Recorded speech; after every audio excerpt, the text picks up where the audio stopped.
కేసులో శ్రవణ్ రావు విచారణ కొనసాగుతోంది. జూబ్లీహిల్స్ పోలీస్ స్టేషన్ లో మూడోసారి సిట్ అధికారులు ప్రశ్నిస్తున్నారు. పలు పత్రాలు, ఫోన్లు తీసుకుని శ్రవణ్ రావు విచారణకు హాజరయ్యారు.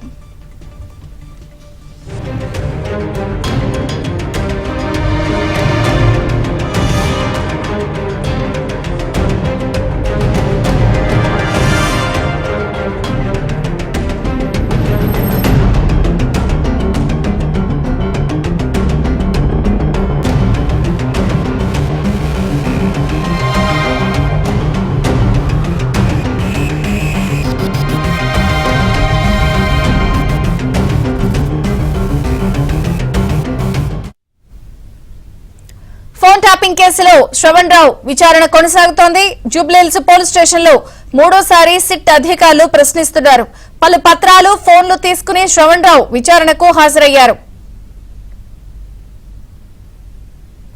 ఫోన్ ట్యాపింగ్ కేసులో మూడోసారి సిట్ విచారణకు హాజరయ్యారు శ్రవణ్ రావు. పూర్తి వివరాలు శశి అందిస్తారు. శశి, కేసులో శ్రవణ్ రావుకు సంబంధించినటువంటి విచారణ కొనసాగుతుంది. జూబ్లీహిల్స్ పోలీస్ స్టేషన్ లో గత 4 గంటలుగా విచారణ కొనసాగుతోంది. ఏసీపీ వెంకటగిరి ఆధ్వర్యంలోని సిట్ బృందం ప్రస్తుతం శ్రవణ్ రావును విచారిస్తూ ఉన్నారు. అయితే గతంలో 2 సార్లు శ్రవణ్ రావు విచారణకు హాజరయ్యారు. అయినప్పటికీ కూడా పోలీసుల విచారణకు ఏమాత్రం అయినా సహకరించలేదు. పోలీసులు అడిగేటటువంటి ప్రతి ప్రశ్న కూడా ఆయన మౌనమే సమాధానంగా తెలుస్తోంది. గతంలో ఇంతకుముందు విచారణకు వచ్చినటువంటి సమయంలో 2023 శాసనసభ ఎన్నికల్లో తాను వాడినటువంటి ఫోన్లను తీసుకొచ్చి తమకు ఇవ్వాలంటూ కూడా సిట్ అధికారులు చెప్పినప్పటికీ ఇటు పోలీసులను తప్పుదో పట్టించారు. గతంలో తాను వాడినట్టుగా ఒక తుప్పుపట్టినటువంటి మొబైల్ ఫోన్ తీసుకుని వచ్చి ఇటు సిట్ అధికారులకు అందజేశారు. అయితే తాము గతంలో 2 ఫోన్లు అడిగాం, ఆ 2 ఫోన్లకు సంబంధించినటువంటి డేటా కావాలంటూ కూడా ఇటు శ్రవణ్ రావును సిట్ అధికారులు కోరారు. కానీ ఆ ఫోన్లు ఇవ్వకుండా ఆయన మొండికేశారు. సో ఇందులో భాగంగానే ఒక పాత ఫోన్ పోలీసులు చేతికి ఇచ్చారు. దీంతో మరొకసారి విచారణకు రావాలి, ఆ సమయంలో 2 ఫోన్లు తీసుకురావాలంటూ కూడా పోలీసులు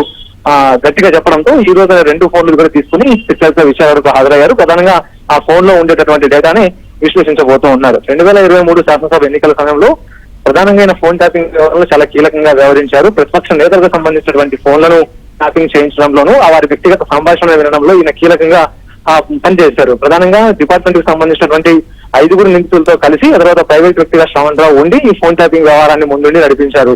ఇతర దేశాల నుంచి ఈ ఫోన్ ట్యాపింగ్ కి సంబంధించినటువంటి పరికరాలను తీసుకుని వచ్చి తన మీడియా సంస్థకు సంబంధించినటువంటి కార్యాలయంలోనే ఒక సర్వర్ రూమ్ ని ఏర్పాటు చేసుకుని అందులోనే ఈ ఫోన్ ట్యాపింగ్ వ్యవహారం అంతా కూడా నడిపించారు. ప్రధానంగా ప్రతిపక్ష నేతలకు సంబంధించినటువంటి ఫోన్లు, వారి కాంటాక్ట్ డీటెయిల్స్ అన్ని కూడా సేకరించి వాటిని ఇటు ఫోన్ ట్యాపింగ్ చేయించడంతో పాటు వారికి సంబంధించినటువంటి నిధుల సరఫరాను అడ్డుకోవడం, మనీ ట్రాన్సాక్షన్ జరిగేటటువంటి సమయంలో వాటికి సంబంధించిన వివరాలను తెలుసుకుని ఇటు టాస్క్ ఫోర్స్ అధికారులకు ఇదంతా కూడా శ్రవణ్ రావు చేసినట్టుగా ఇప్పటికే పోలీసులు భావిస్తూ ఉన్నారు. సో ఈ నేపథ్యంలోనే ఈ ఎస్ఐటీ అధికారులతో ఇటు శ్రవణ్ రావుకు ఉన్నటువంటి సంబంధాలపైన ఆరా తీయడంతో పాటు టాస్క్ ఫోర్స్ అధికారులతో కూడాను శ్రవణ్ రావుకు ఉన్నటువంటి సంబంధాలను కూడా ఇప్పటికే సిట్ బృందం ఆరా తీసేటటువంటి ప్రయత్నం అయితే చేస్తూ ఉంది.